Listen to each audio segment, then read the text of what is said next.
espiritual ele não está lá longe. O mundo espiritual ele está aqui. Nesse mesmo ambiente que a gente está, existe o mundo natural, que é isso que a gente vê, e o mundo espiritual que a gente não consegue enxergar, mas primeiro a gente crê e a gente consegue sentir a presença desse mundo espiritual. Lembrando quando Jesus falou que o espírito é como um vento, aquele que nasce do espírito, por vários exemplos, né, que você não vê, mas você pode sentir. Então, nesse momento, a gente falou muito na semana passada o quê? Os anjos do Senhor acampam-se ao redor dos que o temem. Então, os anjos estão ao nosso redor aqui agora. E, no entanto, o inimigo anda ao nosso derredor, bramando como leão, buscando alguém para destruir. Ou seja, nesse momento aqui agora, existe o mundo natural, existe o mundo espiritual, que a gente não está enxergando, mas ele existe. E está vendo esse espaço em que nós estamos rodeados pelos anjos e tem o inimigo ao derredor. E quem que define a atuação de anjos e demônios no mundo material? Quem lembra? Que a gente falou mais sobre isso na semana passada. Quem que define isso? Nós. Principalmente através da palavra. Daquilo que a gente fala. Aí partindo desse princípio, então hoje nós vamos então aprender, começar a focar mais especificamente na nossa condição espiritual. Certo? A gente precisa crescer espiritualmente. Que essa é uma coisa que às vezes é pouco entendida e pouco explicada na igreja. Em que sentido? No sentido de que para você fortalecer a fé, para você ter uma fé edificada, você precisa crescer espiritualmente. Quando Jesus conversou com Nicodemos, vamos começar de lá? Lembrando que horas são? 8h50. Dá pra gente ir até umas, mais ou menos que horas?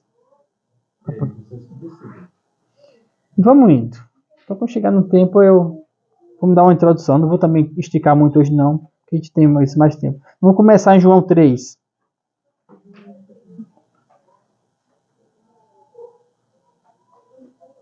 João 3 é uma conversa maravilhosa. Não, João, o Evangelho. Evangelho de João. Quem assistiu aqui The Chosen?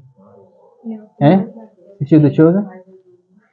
Paz, a parte da conversa de Jesus com Nicodemos e The Chosen foi do jeito que eu imagino quando eu leio.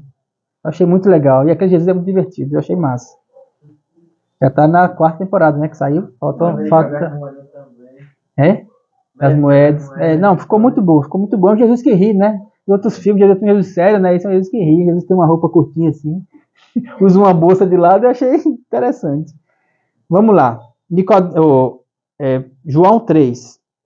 Havia entre os fariseus, começando o versículo 1, um homem chamado Nicodemos, que era principal dos judeus, ele era mestre, né?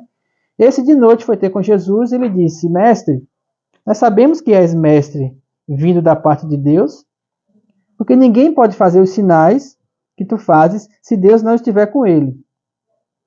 Ou seja, ele foi por causa dos sinais. Todo mundo corre atrás de milagre, que é uma falha. As pessoas correrem atrás do milagre para poder ver e para poder crer depois que vê. Porque milagres são para os incrédulos. Nós que cremos não precisamos ver milagre para a gente crer. A gente já crê. Então para a gente não é surpresa. Amém? Então eles foram atrás dos milagres. E isso respondeu Jesus: em verdade te digo que, se alguém não nascer de novo, não pode ver o reino de Deus. Ver milagre não é ver o reino de Deus. Por isso tem muita gente que vê milagre e não acredita. Por quê? Porque não nasceu de novo. O importante não é o milagre, o importante é nascer de novo. Isso que ele está dizendo para Nicodemos aqui. E perguntou-lhe Nicodemos, então vem a parte complicada: como pode um homem, sendo velho, nascer, porventura voltar ao ventre materno e nascer uma segunda vez? Por que Nicodemos fez essa pergunta para Jesus? Porque Nicodemos, apesar de ser mestre de Israel, ele era um homem natural. E como um homem natural, ele imaginou o que na mente dele? Nascer de novo.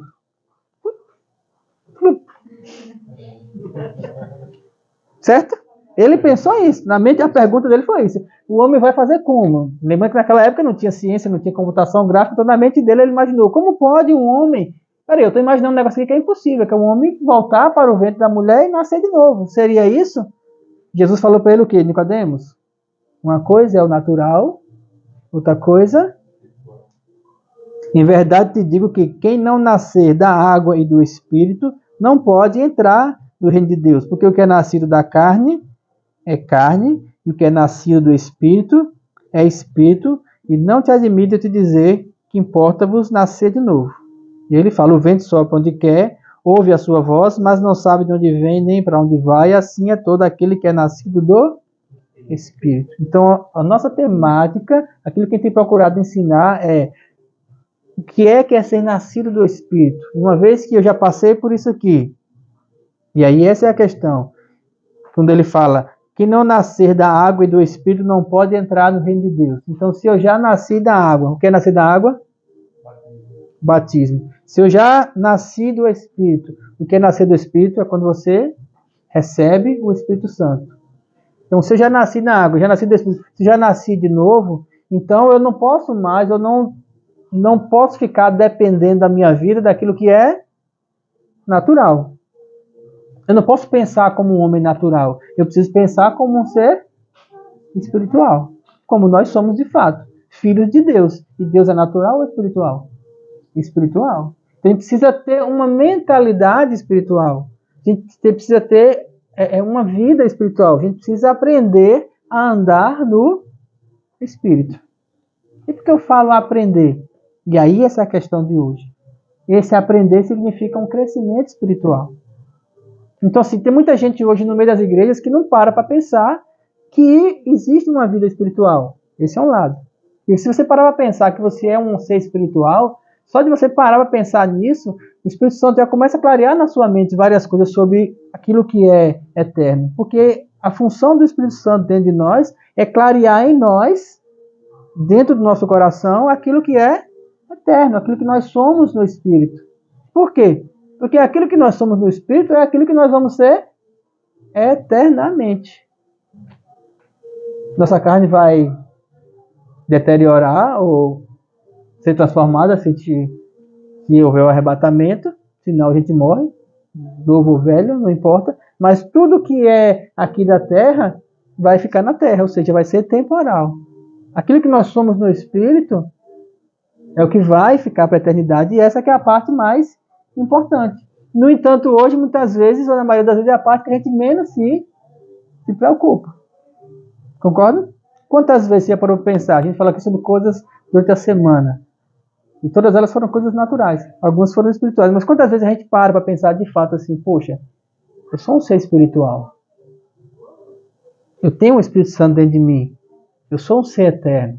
Não pensando de maneira, como é que eu posso dizer? Com altivez. Não pensando de como se fosse com arrogância. Pensando no sentido assim, poxa, eu sou filho de um Deus que é eterno. O Espírito Santo habita em mim. Então eu preciso começar a pensar dessa maneira. E tem muitos pastores e muitas igrejas que não ensinam isso. Por quê? Porque uma das coisas que eu tenho percebido em algumas igrejas que eu tenho visto e ouvido é que as igrejas têm se preocupado muito com coisas naturais. Ou seja, a preocupação é só com aquilo que está aqui. Aí duas coisas acontecem. Primeiro, quando você fica no natural, tudo que é natural, tudo que é terreno, ela é efêmero. No tempo que vai, ela vem. Se desmancha. Você é curado hoje, amanhã você pode estar doente. Você está rico hoje, amanhã você pode estar pobre.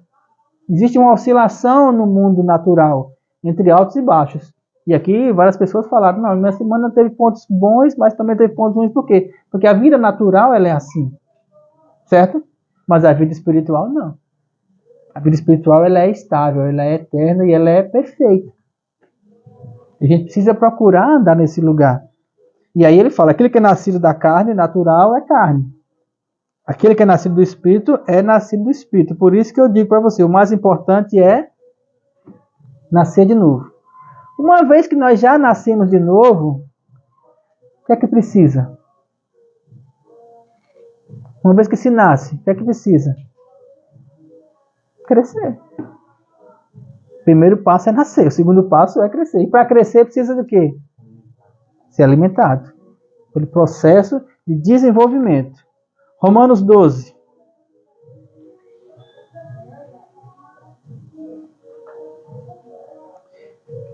E esse processo de desenvolvimento é que é necessário para a gente, que é o crescimento espiritual.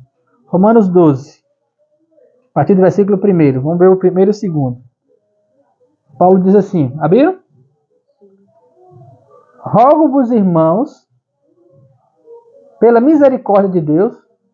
Está falando assim, rogo-vos, irmãos. Ele está falando, gente, por favor, preste atenção. Pela misericórdia de Deus, preste atenção no que eu estou dizendo. Eu rogo a vocês que vocês apresentem os vossos corpos, na verdade, o vosso corpo, como sacrifício vivo, santo e agradável a Deus, que é o vosso culto racional. O culto é algo espiritual, mas ele está falando racional, por quê? Porque a fé ela tem uma lógica. Existe uma lógica na fé. E que lógica? Existe uma lógica no culto.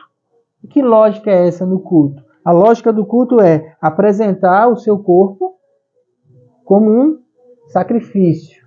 Ou seja, aquilo que a gente fala quando a gente se converte, que é o que? Senhor, eu te entrego, né? Jesus, eu te entrego. O que que te entrega? Meu corpo, minha alma, meu espírito, eu te aceito como meu Senhor Salvador. Isso não é só uma reza, não é uma fala. Isso tem que ser algo que é uma constância. De quê? De entrega, ou seja, a minha vida pertence a Ele. Quando nós estamos no culto, quando nós estamos numa adoração, tem que ter dentro de nós um sentimento de entrega. Se a gente levanta as mãos, por que a gente levanta as mãos quando adora? Porque todo mundo faz? Todo mundo está fazendo, faço. Eu já vi muito isso, quando a gente chega na igreja a primeira vez, todo mundo levanta a mão, exatamente, todo mundo ficou em pé, eu fico. A gente precisa sair dessa rotina, dessa coisa mecânica. Por que a gente levanta as mãos? Por uma questão muito simples. Quando é que você levantou a mão? Você levanta a mão quando você se rende. Mãos ao alto. Estou rendido. Você levanta as mãos ao Senhor, por que você levantou? Senhor, eu estou aqui, ó, meu corpo está entregue. Não é só por levantar. Levantar por levantar, qualquer um levanta. Se você não tiver entendimento de que você está se rendendo diante dele, você não passou por esse processo aqui de apresentar o seu corpo, a sua vida, o seu ser completo, como sacrifício vivo, santo e agradável, que é o culto. E não vos conformeis com este mundo. Em algumas versões tem séculos, mas aqui fala com este mundo. Mas transformai-vos. Eu vou repetir, transformai-vos. Você que deve se transformar pela renovação do vosso entendimento, da vossa mente ou da vossa alma, para que experimenteis qual seja boa, agradável e perfeita vontade de Deus. Não vos conformeis com este mundo. De que mundo ele está falando? Este qual? O mundo? Mundo natural? Só que Jesus falou que o mundo jaz no maligno. O mundo está entregue ao maligno. O mundo que é entregue ao maligno, esse aí é do mundo. Pertence ao mundo e no mundo vai ficar até o dia que Jesus voltar aqui e pisar na terra de volta. Quando ele fala não vos conformeis com este mundo, ele está falando o seguinte, dentro de cada um de nós, dentro de cada cabeça, existe um mundo. Esse mundo que existe dentro da nossa cabeça, ele foi construído com aquilo que a gente viu no mundo. Ou seja, tudo que você é hoje é fruto de tudo aquilo que você aprendeu. Concorda? Toda a sua história, seja ela traumas, seja ela tristezas ou alegrias, o seu jeito de falar, de andar, de vestir, as suas escolhas, tudo isso é fruto do mundo que você construiu dentro da sua cabeça com aquilo que você viu no seu dia a dia. Esse mundo que está construído na nossa cabeça, eu falo você, mas eu falo para mim também. Esse mundo que está construído na sua cabeça, ele é um mundo baseado no mundo natural. Então Paulo fala assim, não vos conformeis com este mundo. Não vos conformeis com a sua forma de enxergar o mundo. Não se conforme com a forma como você lidar com o mundo. Mas transforme este mundo, ou seja, transformai-vos, não é transformai-o. Entendeu por que eu firmei tanto no vos? Porque se for transformai-o, é para você sair e transformar o mundo lá fora. O mundo lá fora não vai ser transformado. O mundo sempre vai ser mundo. Então o que a gente faz quando a gente vai converter, levar uma palavra para uma pessoa? A gente não está transformando o mundo? Não. Nós estamos tirando ele do mundo e transportando ele para o reino. Porque o mundo sempre vai ser mundo e sempre teve mundo. Só que quando uma pessoa se converte, ela sai do reino das trevas, do império das trevas, e é transportado para o reino do Filho do seu amor. Nós não estamos no mundo. Nós não pertencemos ao mundo. Nós somos do reino de Deus. Nós somos reinos e sacerdotes. Ah, mas eu não piso nesse mundo? Pisa. No mundo natural pisamos, mas numa questão espiritual, lembra que estou falando coisas espirituais. Dentro da condição espiritual, nós não somos do mundo. Nós somos filhos de Deus. Nós estamos no reino de Deus. Amém? Entenderam isso bem? Então, nós não pertencemos ao mundo, nós não pertencemos ao pecado, nós não pertencemos à destruição, nós não estamos caminhando para o inferno. Nós estamos já indo em direção do céu. Por que nós estamos fazendo isso? Porque nós nos convertemos. O que é converter? Converter é mudar de direção. Eu estou indo aqui. Beleza. E aí eu estou indo no caminho errado. Pô, eu tenho um exemplo para isso que aconteceu. Sempre acontece exemplo. Mais uma vez. Estávamos nós indo para Aracaju, para Bahia, e quando cheguei em Aracaju, tem um monte de... é duplicado, né? E aí tem a entrada para Bahia. Eu errei a entrada, passei direto. E o retorno é comprido. E lá vai eu. Pá, falei, aí o GPS disse que era para cá, e aí vou, e cadê o retorno? E aí trânsito, que aí estava entrando na cidade, tipo aqui a entrada aqui do aeroporto. E aí foi o retorno. 10 quilômetros o retorno. É como se fosse do aeroporto para ter o retorno na Federal. Pense no retorno comprido. Aí lá vai eu, fiz o retorno, voltei, para poder vir para o lugar onde eu tinha errado, para poder pegar o caminho novo. Foi o que eu fiz? Eu fiz uma conversão. Quantos quilômetros eu perdi? Por quê? Porque foi 10 que eu fui, aí eu me converti e precisei de 10 para voltar para onde? Para o ponto de partida. Dentro da nossa construção de mundo, é isso. A gente está indo no curso de mundo. Certo?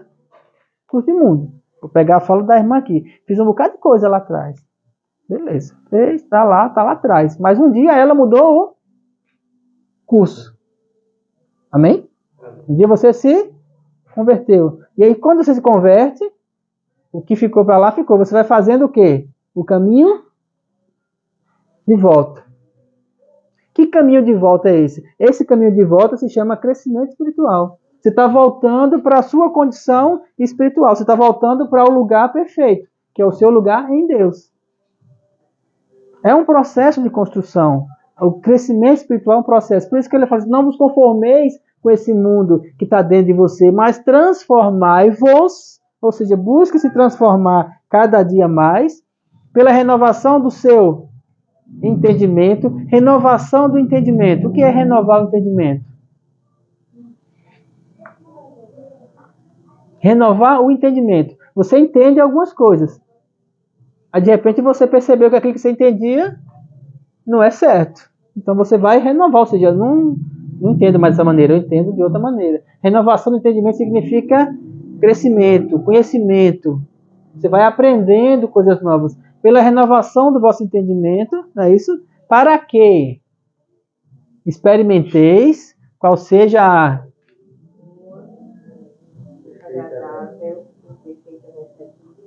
boa. Boa é aquilo que é para a carne. Agradável. Agradável é aquilo que é para a alma. E perfeito. Tudo que é espiritual é perfeito. Quando você renovar o seu entendimento, quando você buscar essa mudança de pensamento, que a palavra grega para isso é metanoia. Vocês ouviram essa palavra? Metanoia significa mudança de pensamento. Você começar a enxergar a coisa de uma maneira diferente. Quando você mudar o seu pensamento, à medida que você vai nessa caminhada, você vai a cada dia desfrutar, experimentar na sua vida situações que serão boas para a sua carne, porque quando a gente pecava, nossa carne vivia cansada e enfadada a tudo, a doença, a destruição e coisas que todo mundo sabe. Então você vai encontrando um lugar melhor para a sua carne. Você vai procurando encontrar um lugar melhor para a sua alma, porque a sua mente ela começa a enxergar as coisas de uma maneira diferente. Quantas vezes te para assim e pensa, rapaz, que foi aqui besteira, foi aquela que eu fiz. Por que eu fiz aquilo? Não, aquele não era eu. Quem nunca, né? Aquele não é o que é isso, é uma renovação de mente. Falando no crente, né? Falando crente. Porque pela graça que me é dada, digo a cada entre vós que não sabem mais do que convém, mas que saibam com temperança conforme a medida da fé. Isso. Deus repartiu a cada um. Isso. Aí a palavra que eu quero pegar nesse versículo aí é a medida da fé. A gente vai chegar nele daqui a pouco. Aí eu falei, só para concluir, boa para o corpo, quando você vai mudando sua forma de pensar, boa para a alma, porque você começa a enxergar coisas novas, e boa para o espírito. Por que boa para o espírito? Porque cada vez mais que você vai nesse caminho de conversão, de volta, você vai voltar para o ponto de partida. E que ponto de partida é esse? O ponto de partida é o novo nascimento. Quando nós somos gerados de novo pelo Espírito. Quando nós somos gerados pelo Espírito, uma criança quando nasce, cadê o bebê? Como é que o bebê nasce? Nasce com dente? Não, não nasce banguelo. Nasce vestido? Não, nasce nu. Nasce com cabelo? Alguns. A dela nasceu sem cabelo nenhum. O bebê sabe andar? Não sabe andar. O bebê, ele nasce bebê. Já é uma pessoa? Já é uma pessoa. É uma pessoa. Já tem nome, agora já nasce com nome, com o CPF e com o Instagram. Né? Já nasce com. Né? Já tem Instagram, não tem bebê? Não tem ainda? Tem que fazer, já tá, já tem que nascer às vezes, né? Foi formado. E aí tem uma questão de quando é formado, quando não é formado, aquela questão do aborto, quando é pessoa, quando não é pessoa, mas vamos pegar no ponto que nasce, por exemplo. Nasceu já é uma pessoa. Só que essa pessoa ela precisa passar por um processo de crescimento. A gente quando nasce de novo, o nosso espírito ele nasce ali naquele momento. Só que ele nasce, mas ele precisa ser alimentado. Ele precisa ser cuidado. E o problema é você não ser alimentado, você não crescer espiritualmente. Ou seja, você passa 10 anos na igreja e você sempre vai ser um bebê. Sempre vai ser dependente. Imagine eu. Pronto. Vou pegar o exemplo aqui, Rebeca. 25 anos. 26 anos. Errei por um. Então imagine assim, eu gosto muito da minha filha, amo demais a minha filha, meu xodó. Imagine se eu pegasse e hoje com 26 anos eu ainda andasse com Rebeca nos braços. Não, mas ela não é tão grande assim. Ela é leve, eu aguentaria. Eu falei porque eu aguentaria levar, certo? Mas imagine, se você me visse eu andando no comércio com a minha filha nos braços, de 26 anos, andando no comércio, vamos ali na Riachuelo. Qual é a primeira coisa que você ia perguntar? Ela caiu. Tem algum problema? Aquela pergunta, ela é especial? Não é isso? Ela é especial? Aí eu ia dizer, não, ela tá boa. Aí ela ia dizer assim, não, eu tô boa. Mas por que você está fazendo isso? Não, porque eu gosto muito dela, minha filha. E aí eu vou andar com ela para todo canto. Com ela no braço. Não, eu vou andar com ela. Ela é meu bebê. Aí eu tenho duas filhas. Eu boto uma no braço e outra no outro braço. A Rabi é maior ainda. E aí, como é que eu ia andar com as duas no braço? Você ia dizer assim, não tem lógica um negócio desse. Ela não cresceu. Se ela cresceu, ela precisa tomar as próprias decisões. Por quê? Porque todo mundo precisa crescer. E aí quando você vê pessoas espirituais que não sabem lidar com as questões espirituais, a primeira pergunta que a gente faz é, por que você não cresceu? Veja quantas pessoas que estão anos na igreja. Rapaz, isso aí chega para a pessoa que fala igual Jesus falou para Nicodemo, você é mestre de Israel, você está tantos anos aqui, você não sabe disso. Às vezes são coisas simples, mas a pessoa não busca um crescimento espiritual. Eu lembro que uma vez eu estava conversando com um irmão que tinha acabado de se converter e Rebeca estava do meu lado. Na época ela tinha o quê? Uns 12 anos. 10 para 12 anos. A gente foi ver esse irmão, a gente conversando e falando, e ele perguntando as coisas, eu explicando, e ela olhando assim. E quando eu entrei no carro, ela disse, paiinho, ele não sabe nada.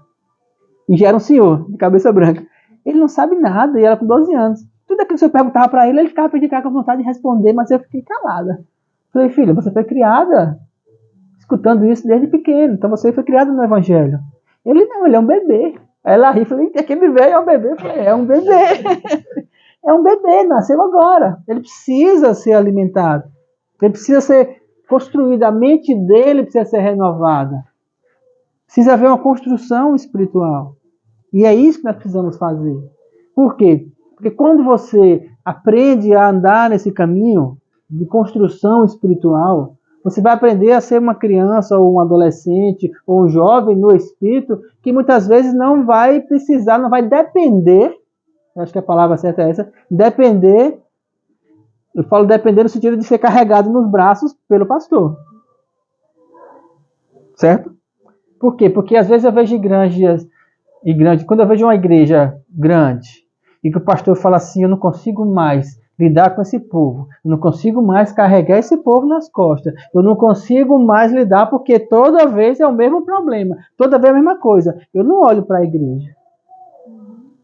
Eu falo assim, o problema é você, que você está querendo carregar todo mundo nas costas, você não quer, uma vez eu disse para o pastor, você não quer que suas ovelhas cresçam, sabe por quê? Que você quer elas dependentes de você. Só que eu não quero que vocês sejam dependentes, eu quero que vocês cresçam. Por isso que o Espírito Santo me trouxe aqui, até vocês. Porque essa é uma necessidade, crescer espiritualmente. E aí a gente vai então para a segunda pergunta, mas como é que a gente faz isso? Tem como? Porque uma vez que eu entendo que eu sou espiritual, uma vez que eu entendo que, eu sou espiritual, mas eu não entendo muita coisa sobre o mundo espiritual. Eu preciso desse crescimento. Será que tem uma forma? E essa é a necessidade hoje. Nós precisamos trabalhar práticas espirituais, de fato, que levem a gente para um crescimento espiritual. E isso é pessoal. Por isso que ele fala, transformai-vos. Porque o papel de um pastor não é alimentar.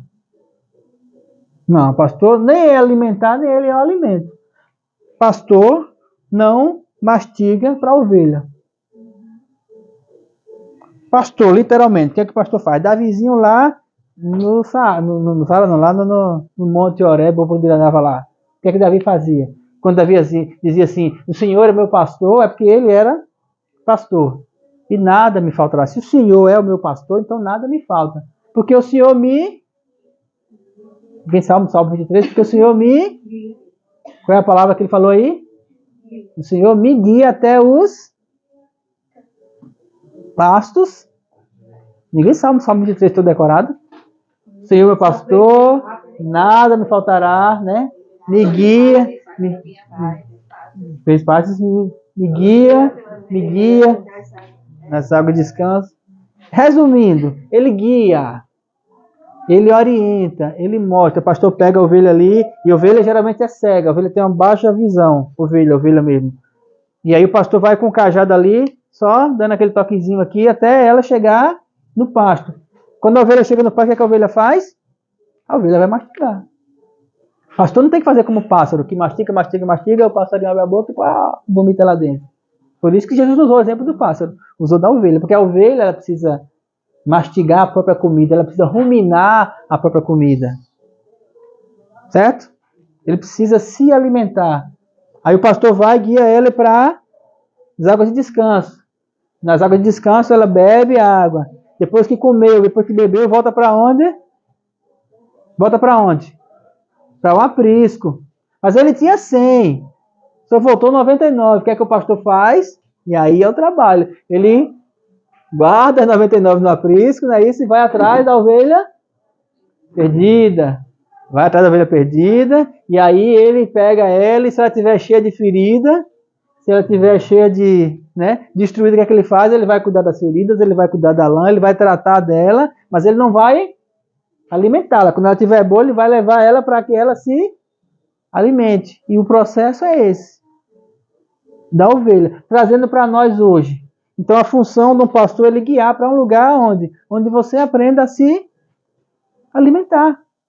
Por quê? Porque todos nós temos o Espírito.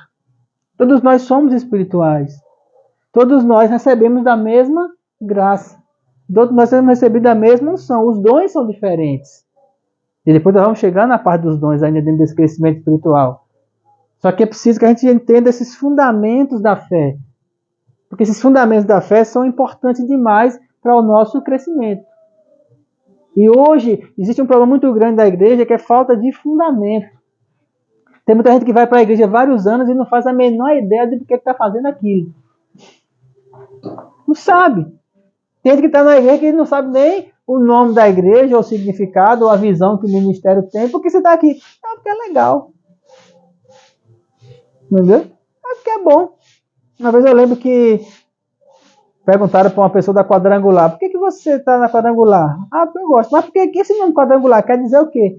A pessoa disse assim: não sei, eu acho que é porque te pega nos 4 cantos. Aí é quadrangular. Não é? Alguém sabe por que chama evangelho quadrangular?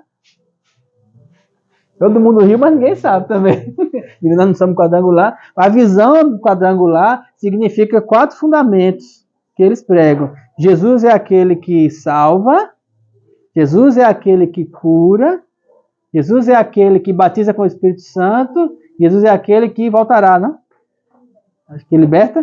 Que liberta, né? Não, mas tem o voltará também. Acho que o cura e liberta está um desses. São 4. Isso.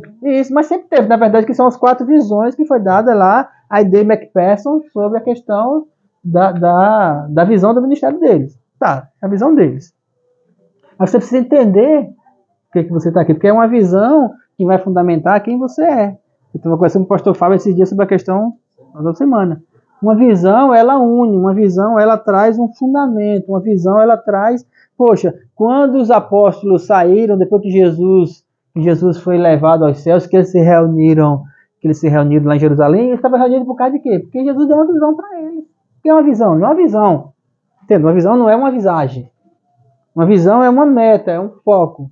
Você tem um objetivo na vida. Eu quero fazer uma faculdade de Direito. Beleza. Isso é uma visão. Estou terminando o 3º ano. Tem uma visão. Então você tem uma visão, você vai andar a sua vida baseado naquela visão. Não é assim que funciona? Eu tenho uma visão de casar. Beleza. Então você vai procurar alguém para poder casar. Uma visão é uma meta. É um futuro. Eu tenho uma visão de comprar um carro. E são visões naturais. Nem para quê, né? Falei um monte de coisa, né? E são visões naturais. Quando nós buscamos o crescimento espiritual, ou quando nós estamos congregando, uma igreja é uma visão. Por que nós estamos aqui? Porque tem uma visão. Amém? Tem uma visão. E nós estamos todos juntos dentro de uma visão. Uma visão de crescimento espiritual. Então, uma visão é algo que está colocado na nossa mente pelo Espírito Santo para a gente seguir naquela direção. Quando a gente busca o crescimento espiritual, ele sempre vai colocar dentro de nós uma visão daquilo que ele quer através de nós. Porque existe um propósito para cada um de nós. E aí entra os pastores, entra os apóstolos, entra os mestres, entra a igreja, entra todo um conjunto de situações espirituais para a gente caminhar nessa visão. Isso faz parte do mundo espiritual. Lembrando que tudo que diz respeito ao reino de Deus sempre tem que ser visto, sempre tem que ser olhado através de uma visão, de uma condição espiritual. Que é o que nós somos.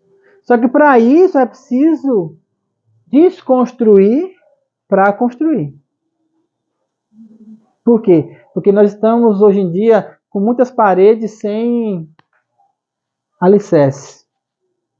Jesus, quando ele foi falar a mensagem que Jesus deixou, a mensagem mesmo, assim, o que Jesus deixou de mensagem?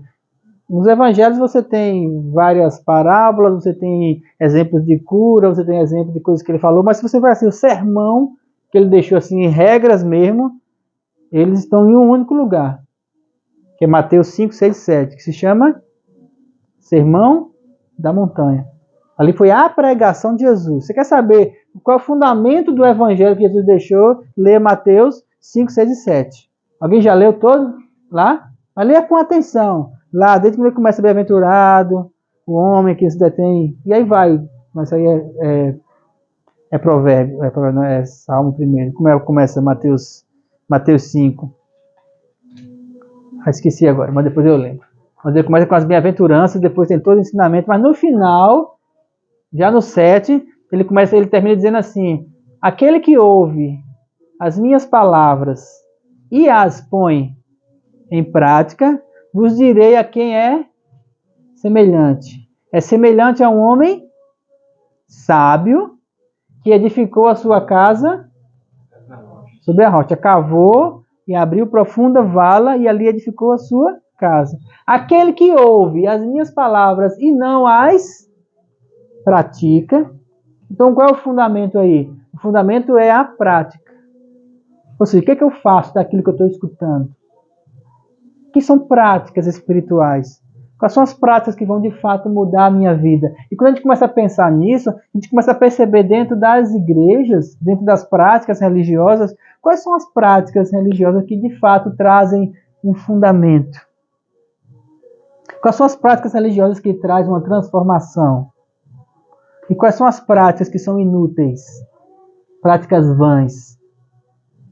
Quantas vezes você viu alguma prática dentro da igreja, de alguma igreja que você foi e falou, sei, alguma coisa aqui dentro de mim fala que isso não está certo.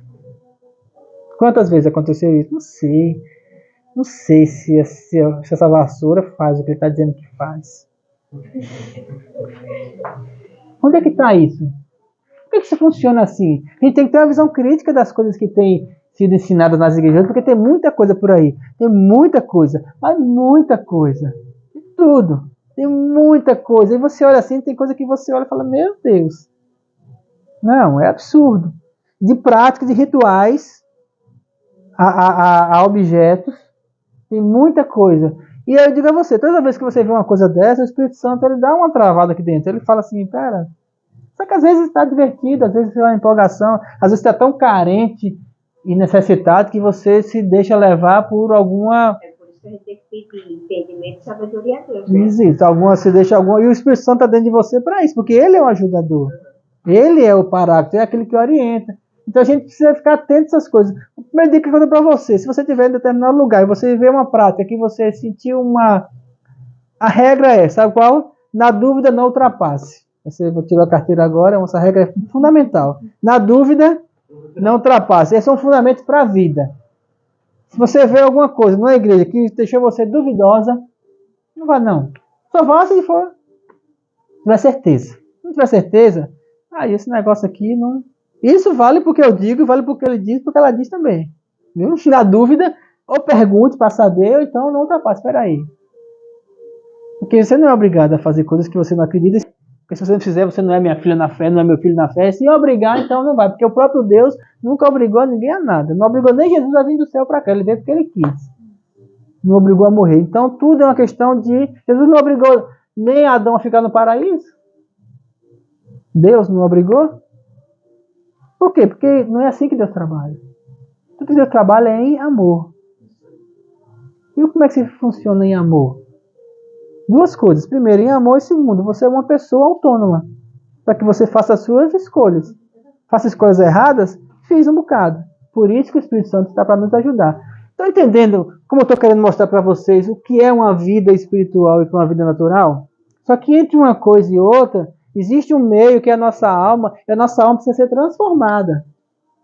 E como é que se transforma a alma? E aí nós vamos trabalhar três partes bem distintas, e eu vou resumir hoje essas três partes, mas eu quero trabalhar com elas especificamente. Então o nosso corpo precisa ser trabalhado, a nossa mente precisa ser trabalhada e o nosso espírito precisa ser trabalhado. E para cada parte nossa existe uma prática, ou práticas específicas para trabalhar isso. Então, a primeira coisa que a gente mencionou até sobre isso na semana passada. Tá, e a minha carne? O meu corpo? A parte física? O que a Bíblia diz sobre isso? Bem, Paulo diz no versículo que é muito claro e simples. Ele fala, porque eu bem sei que na minha carne não habita bem nenhum.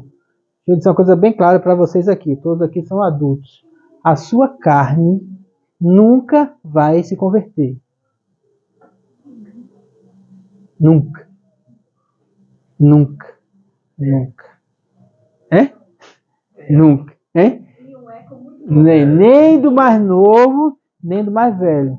Desejos que você tem com 20 anos, pensamentos que você sabe, que às vezes a gente sabe que são errados, que a gente tem com 20 anos, a gente tem ele beirando os 50 e vai ter beirando os 80. Você está falando de quê, pastor? Vamos pegar um pecado simples, ciúme, ira, falta de domínio próprio.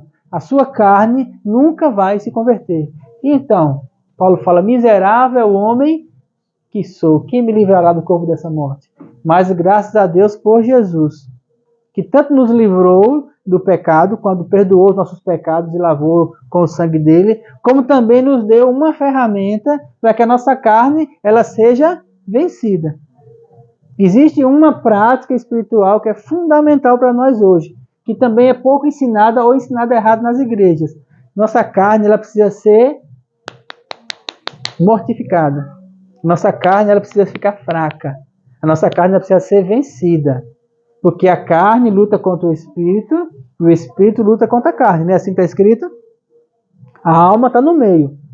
Se você tem 2 leões dentro de você e eles estão brigando um com o outro, qual é o que vai vencer? O que tiver mais alimentado. Então, se você quer que seu leão da carne vença, então você alimenta ele. Se você não quer que ele vença, então você não alimenta ele. E o que é não alimentar a carne? Fazer jejum. Jejuar é uma prática para mortificar a carne. Deixa eu dizer uma coisa para você. Jejum não muda Deus. Depois nós vamos falar bem mais claro sobre jejum, pegando uns exemplos na Bíblia, mas só uma coisa que eu fico para você. Jejum não muda Deus. Vou jejuar para Deus se mover a meu favor. Deus ele não pode se mover mais a seu favor do que o que ele já é. Deus ele é imutável. Deus ele está assim, pronto para abençoar você. Deus ele está com todo o céu prontinho para derramar sobre você bênção sem fim. Por que ele não derrama, então? Por causa de quem? Você tem coragem de dizer? Por causa de quem? Nós mesmos. Por causa de eu. Por causa de mim. Deus ele está pronto para abençoar você. Todo o céu, todo mundo espiritual já está pronto para derramar sobre você. Todas as coisas foram conquistadas por Jesus na cruz. Tudo. Ele nos tornou co-participantes da natureza divina. Ele nos deu a herança dele, ele nos deu o nome dele, ele nos deu o novo nascimento no Espírito. O nosso Espírito já está pronto para o céu. Por isso que ele falou assim, o Espírito está pronto, mas a carne, a própria carne dele. Qual foi a primeira coisa que Jesus fez quando ele foi batizado? Para jejuar. 40 dias e 40 noites. Por quê? Porque ele precisava mortificar a carne, porque ele tinha uma carne também, que não era pecaminosa, ele nunca pecou porque não recebeu a herança do pecado, mas tinha a tendência a pecar, porque poderia ser tentada. E se a carne dele tivesse forte, ele teria pecado. No entanto, ele não pecou. Mas ele foi tentado. Foi tentado. Ele foi tentado. Uma vez eu perguntei para uma pessoa sobre tentação.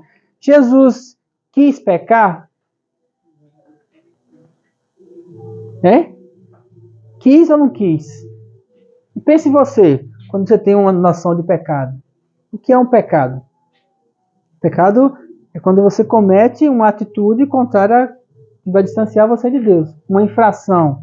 O pecado ele distancia o homem de Deus. Que ele não muda nada em Deus. Lembrando bem claro isso. Deus sempre vai ser o que ele é. O pecado afeta a nossa vida. Certo? Não muda nada em Deus. Deus ele é perfeito, imutável e amor puro. Então Jesus ele sofreu as tentações. Quando o diabo chegou para Jesus e falou assim, se eu vou te dar isso aqui se você me adorar, quer dizer que o diabo estava colocando em Jesus, dentro da mente dele, o desejo de adorar o diabo. A senhora é maravilhosa, muito obrigada, me desculpa, viu? Estão entendendo? O diabo tentou Jesus, no entanto, como a carne dele estava sendo enfraquecida pelo jejum, e aí ele estava espiritualmente fortalecido, ele não cedeu à tentação. E é isso que nós também começamos a fazer à medida que nós crescemos espiritualmente. Então a nossa carne, porque bem sei que na minha carne não habita bem nenhum. Por isso que ele fala, quando estou fraco, por quê? Quando eu estou fraco, na minha carne está fraca, o espírito é fortalecido em mim. Certo, aí a carne precisa ser mortificada. A nossa alma, o que precisa fazer com a nossa alma, com a nossa mente, com o nosso entendimento? Nosso entendimento precisa ser reconstruído. Como que dá essa reconstrução? Essa reconstrução se dá através da palavra. Ler. meditar, confessar.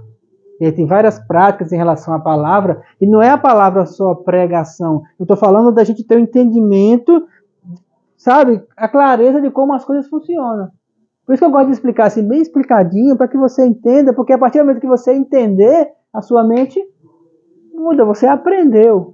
Mudou uma coisa na sua cabeça, você começa a pensar de outra maneira. Até agora eu pensei assim, não, agora eu sei que é diferente. Porque quando você vai para a palavra, e por que tem que ser a palavra? Porque a palavra ela é espiritual. O jejum é uma prática espiritual que vai combater a sua carne, transformar a sua carne. A meditação na palavra, ler a palavra, estudar a palavra, através da comunhão com o Espírito Santo, é uma prática espiritual que vai transformar a sua mente, a sua forma de pensar, o seu entendimento sobre as questões do mundo e questão espiritual, porque ela vai trazer a você o entendimento das duas coisas. Porque muitas pessoas não sabem ou não entendem que, por exemplo, que a carne nunca vai ser transformada. Acha que um dia vai chegar numa condição de que eu vou conseguir vencer todas as coisas, vou ficar aqui na terra sem pecado nenhum, ou sem tentação nenhuma. Não vai ter essa condição. Porque a carne sempre vai perder. E a nossa mente também precisa ser transformada. E se eu mortifico a minha carne, se eu trabalho a minha mente com a palavra, o que eu preciso fazer agora? Eu preciso alimentar o meu espírito. O espírito precisa ser alimentado. E a prática que alimenta o espírito é: aquele que ora em línguas, a si mesmo se edifica. E aí é uma questão que é muito polêmica, que eu acho que eu vou ter que gastar umas 3 aulas para falar sobre isso. Sobre o que é a oração em línguas, a prática da oração em línguas, o que ela faz com a gente. Quando você entender essas coisas, você vai perceber como muda a forma de enxergar o mundo e, na verdade, muda a forma de enxergar os mundos. Porque muda a forma como você enxerga o mundo ao seu redor e muda a forma como você enxerga Deus e como você enxerga o mundo espiritual. Ou seja, os olhos começam a se abrir. E aí, uma vez que você enveredar nesse caminho, acabou.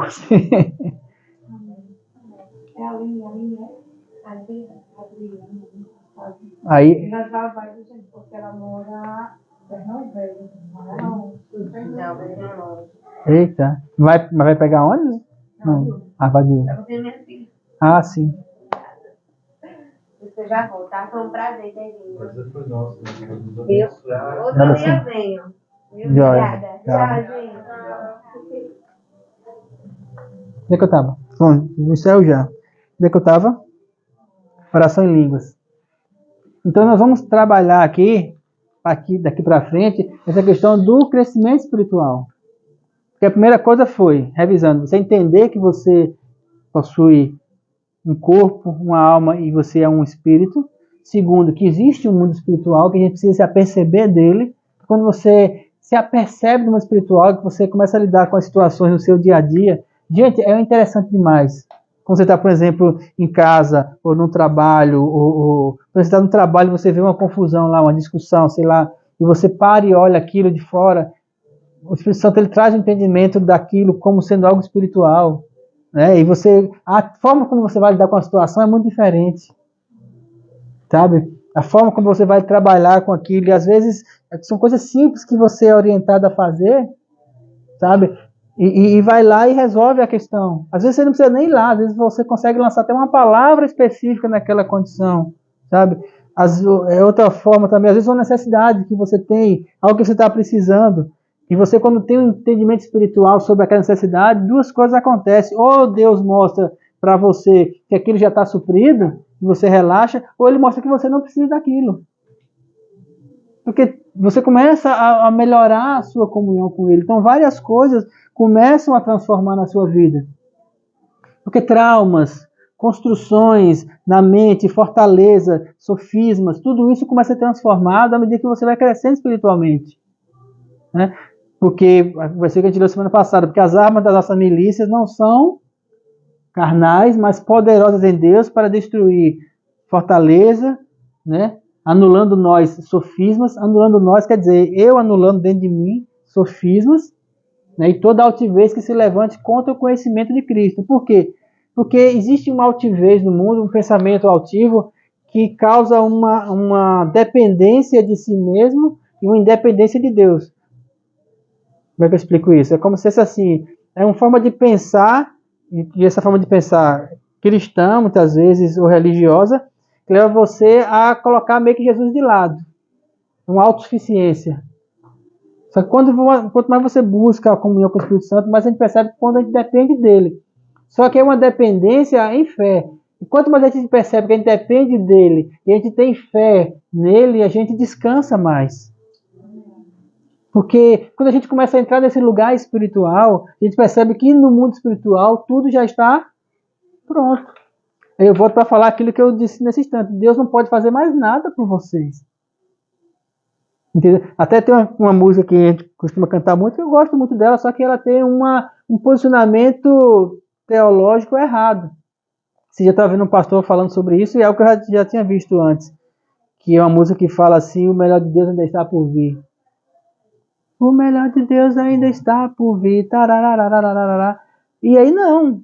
O melhor de Deus não está por vir. O melhor de Deus já veio. Que foi Jesus. Ele já veio, já morreu na cruz, já fez todas as coisas por nós. Se o melhor de Deus não está por vir, é para quem não recebeu Jesus ainda. Então ele vai ter que receber o melhor de Deus. Mas se eu já recebi, então o melhor de Deus eu já recebi. Não é estar por vir. Eu já tenho. E por que ele é o melhor de Deus? Porque todas as coisas que Deus podia fazer pelo homem, ele já fez. No mundo espiritual, tudo já está pronto. No mundo espiritual, já está preparado, já estão prontos. Tudo o quê? Tudo em relação à sua vida espiritual, à sua eternidade, já está tudo pronto. Ou seja, você não precisa se preocupar com isso. Uma vez salvo, sempre salvo, eu prego isso. Prego isso e é um posicionamento que eu tenho. Existem alguns que pregam aí perder salvação. Eu não acredito. Não acredito. No meu pensamento, no meu entendimento, para que serviria a morte de Jesus se o camarada perdesse a salvação? Sim. Não morrer de novo quantas vezes? Morro? Nasço. Mas um exemplo muito simples para isso, sabe qual é? O exemplo do filho pródigo. O filho pródigo disse assim, pai, me dá minha parte da herança, que eu vou gastar no mundo. Vamos usar, não vou falar isso aqui, ainda sendo gravado, mas vou curtir, né? Vou curtir. Né? E foi. E curtiu muito, mas curtiu, a herança era grande. E aí mudou uma chave no mundo, como eu falei, o mundo tem os altos e baixos, mudou uma chave e aí de repente ele perdeu tudo. E aí um dia ele se levanta e fala o quê? Pequei contra o céu. A frase dele, que assim, a palavra é, e ele, querendo comer lavagem de porco e não tendo nem isso, caindo em si, a palavra-chave é essa, caindo em si. Cair em si é uma coisa fundamental. É quando você para assim e fala assim, que merda que eu fiz. Você cai em si. Só que ele não só caiu em si, como ele se levantou e disse, não, agora eu vou tomar uma posição diferente. Eu vou voltar e vou dizer para o meu pai, pai, pequei contra o céu, pequei contra o Senhor, não sou digno de ser chamado seu filho.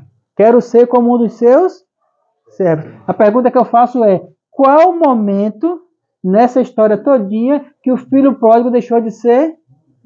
Qual o momento que o DNA do pai existe ex-filho? Quando você se converte, você se torna filho de Deus? Então, qual o pecado que você poderia cometer que fizesse com que você deixasse de ser filho?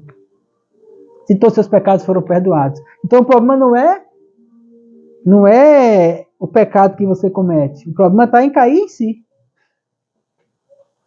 Aí eles chegam para a gente com a desculpa. Mas se o camarada se desviar, ele está salvo. A questão que eu pergunto, eu falo, se desviar de quê? Se desviar da igreja? Um exemplo que se usa muito hoje em dia, tem muito rastro nas igrejas, e você fala assim, não, aqueles que saem da nossa igreja, eles estão rebeldes. Porque não estão conosco, estão debaixo de rebeldia. Eu recebi essa palavra de rebelde muitas vezes, eu já achei muitas igrejas já. Eu já tô com o couro caliçado disso aí.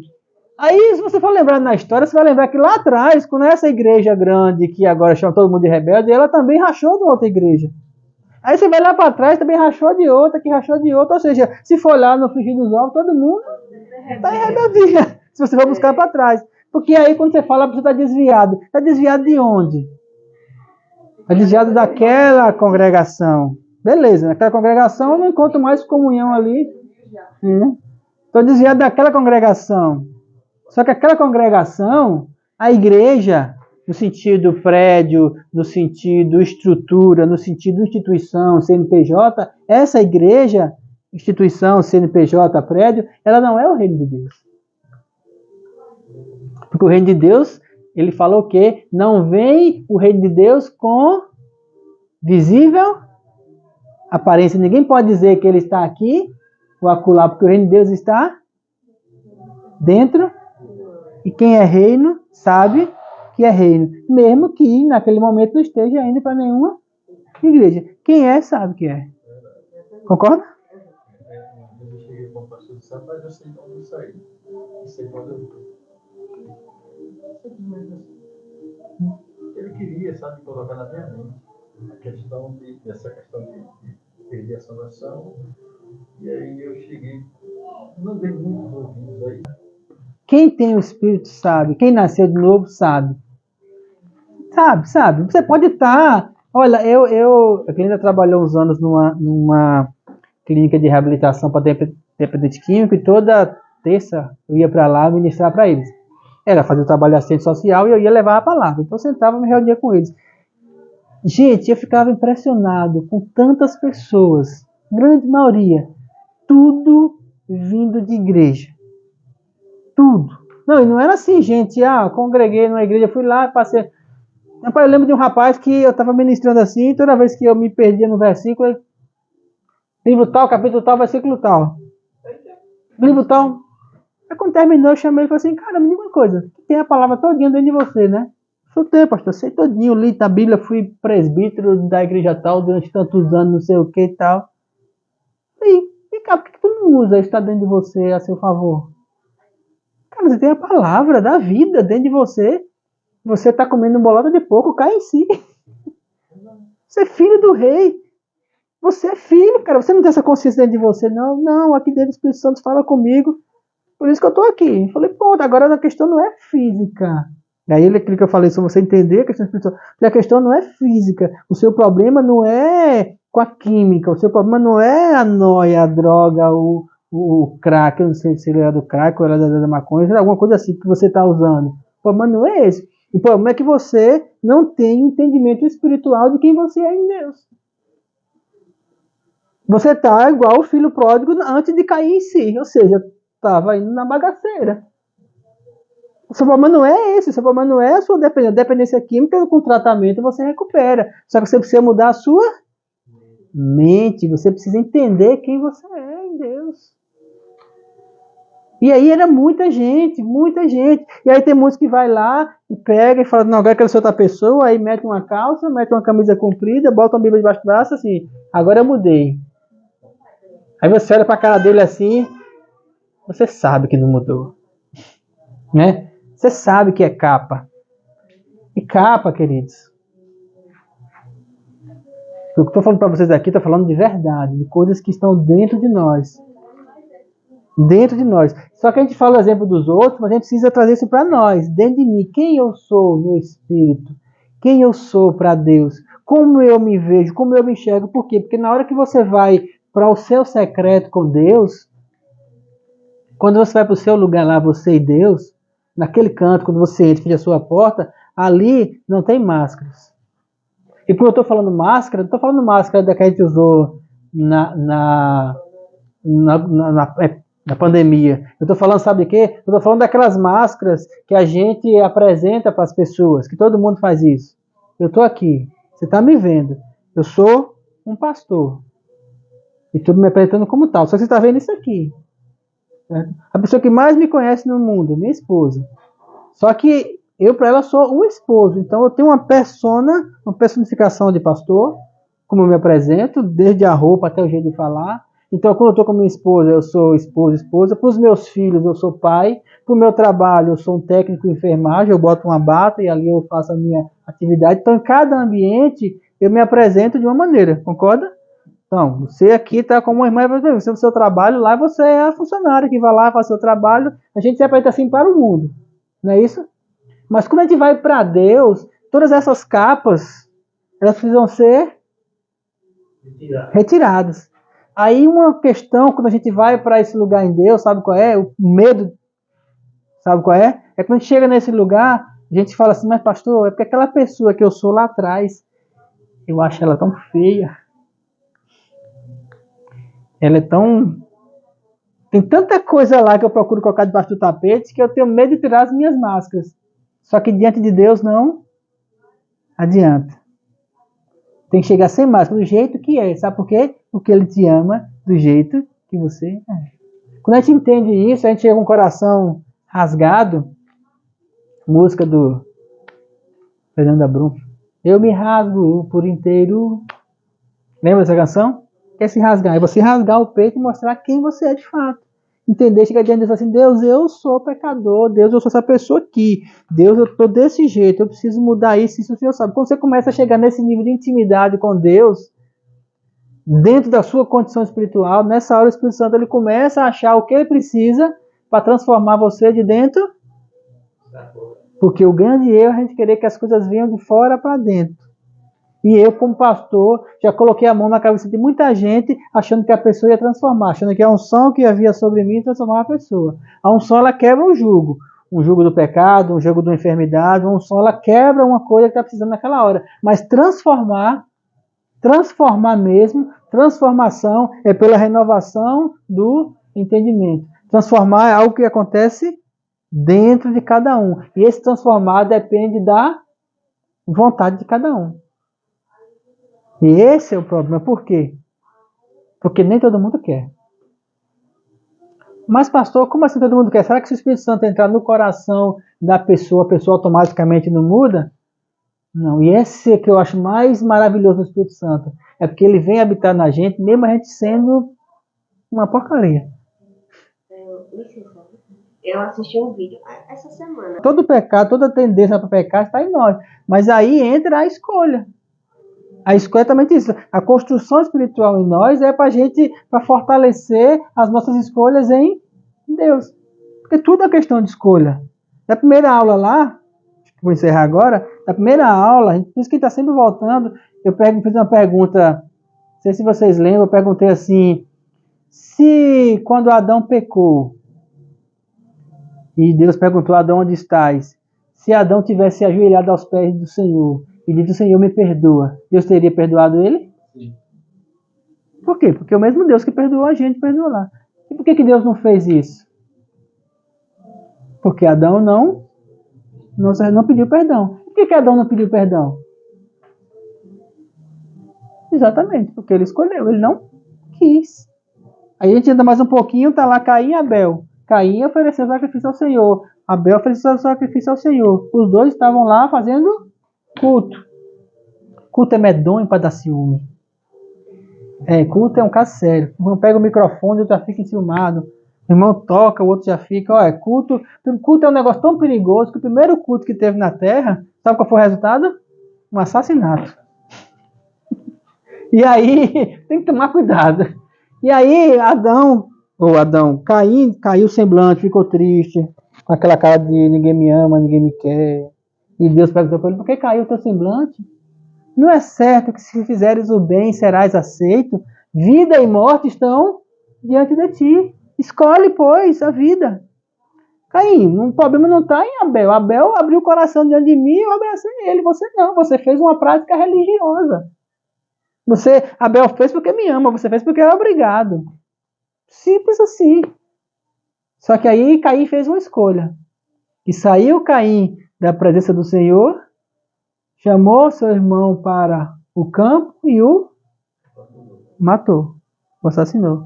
Foi uma escolha. A grande dificuldade do mundo hoje, sabe qual é? É admitir que nós temos a escolha. E você começa a entender sobre a graça, que maravilha, eu fui perdoado, eu fui lavado, eu fui remido.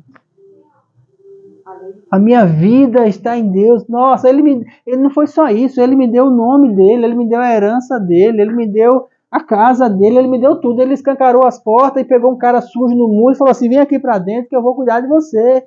Foi o que o pai fez com o filho pródigo. Quando o filho pródigo chegou lá, todo triste, eu quero ser só um funcionário na sua casa. O pai correu até ele, abraçou no pescoço, chorou. Depois colocou um anel no dedo. O que quer dizer anel? Restaurou a aliança que havia se perdido da parte do filho, mas da parte do pai não. Colocou novas vestes. O que quer dizer novas vestes? O sangue de Jesus sobre nós, uma veste que nos lava, vestes brancas. E aí depois ele fez o quê? Uma festa. Fez uma festa. E o outro filho lá, que nunca saiu da casa do pai, mas também não conhecia o pai, porque ele chegou emburrado e falou assim, esse teu filho aí, estava no meu ciúme, era o Caim da vida. O tempo todo. A humanidade, ele é a mesma. O coração do homem, ele é o mesmo. Chegou e falou assim, esse teu filho aí, gastou teu dinheiro e tu dá uma festa para ele, para mim tu nunca me deu nada. Ficou lá bicudo. Aí o pai falou o que para ele? Filho, você sempre esteve aqui. Tudo que é meu é teu. Você está aqui, mas você não está usufruindo do que você já tem. Aí fica aí com esse ciúme bicudo, emburrado. Se você quisesse fazer a festa, você podia ter feito a festa. Sabe por que você não fez a festa? Porque você não me conhece. O teu irmão também não me conhecia. Não conhecia o meu amor. Agora ele conhece. Agora ele sabe o que é perdão. Você não. Você nunca precisou pedir perdão, mas também não conheceu o meu perdão. Aí eu pergunto, precisa pecar para poder conhecer o perdão de Deus? Não. Porque poder desfrutar da festa sem nunca ter saído de lá. Entenderam? Só que aí hoje tem um bocado de gente aí que fica dizendo assim, bicudo com os outros, bicudo com Deus, por quê? Por uma única razão. Não conhece o Pai. O que é o crescimento espiritual? O que é a vida espiritual? É nos manter cada vez mais perto de Deus. Quanto mais perto a gente estiver de Deus, quanto mais comunhão a gente tiver com Ele, mais nós vamos crescer espiritualmente. E digo para vocês, quanto mais a gente crescer espiritualmente, mais a vida na terra fica fácil. Quer ter uma vida fácil? Quer ter uma vida fácil? Fácil, fácil, fácil, fácil, fácil. Entre em comunhão com Deus. Porque o mundo espiritual ele está aqui, ó. Porque quando você entra no mundo espiritual, você entra no lugar de fé. E quando você entra no lugar de fé, tudo é possível. Você começa a entrar no lugar de descanso. Eu tenho andado nesse lugar. E é muito bom. Pastor, então você é aquele cara rico? Se você pensa em riqueza, você está pensando no material. Pastor, você não tem nenhum problema na sua vida? Se você está olhando assim, você está olhando dentro de uma questão material. Mas quando eu olho para dentro de mim hoje, quando eu olho para quem eu sou em Deus, para aquilo que eu tenho vivido em Deus, eu entro no lugar de descanso. Eu não deixo me abater por nenhum problema, por nenhuma dificuldade, por nenhuma necessidade. Tudo que eu preciso, boa palavra. Enfermidades surgem. Passou por uma situação o ano passado de enfermidade com a Glenda, que teve que fazer uma cirurgia, na maior tranquilidade. Maior tranquilidade. A gente lá foi 3 vezes para o centro cirúrgico e voltou. 3 vezes. Foi e voltou. E o pessoal dizia, mas vocês não estão nervosos com isso? Meu Deus. Tem gente no meu trabalho que ficava desesperado. Que chegava no outro dia, e aí operou? Falei, não, voltou para casa de novo. De novo? Eu já estava doido. Eu falei, rapaz, eu tenho um Deus, eu sei do cuidado dele. Só descansar. Descansar significa deixar que as coisas... Uma época, quando eu aprendi a descansar, eu achei que eu estava relaxado da vida, assim, eu estava irresponsável. Quando eu comecei a entender a fé em Deus, eu comecei a achar... Eu falei assim, não, eu tenho que fazer alguma coisa, porque a gente tem o ímpeto de querer fazer alguma coisa. Quando o Espírito Santo fala assim, não faça. E aí eu ficava lá, assim, agoniado no hiperativismo da minha vida, e minha esposa lá dormindo. Assim, rapaz, relaxa. Deus mandou ficar quieto? Não fica quieto.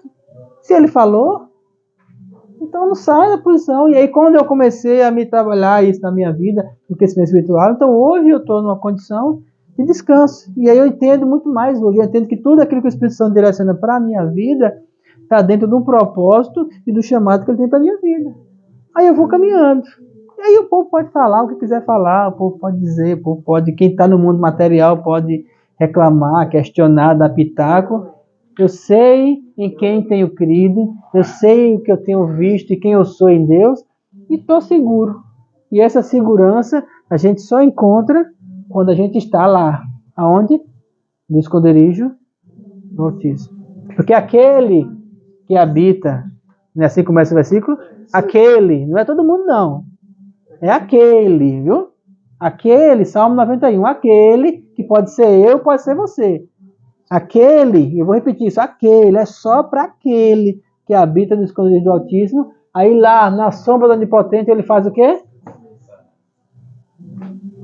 Glória a Deus? Amém. E por hoje é isso.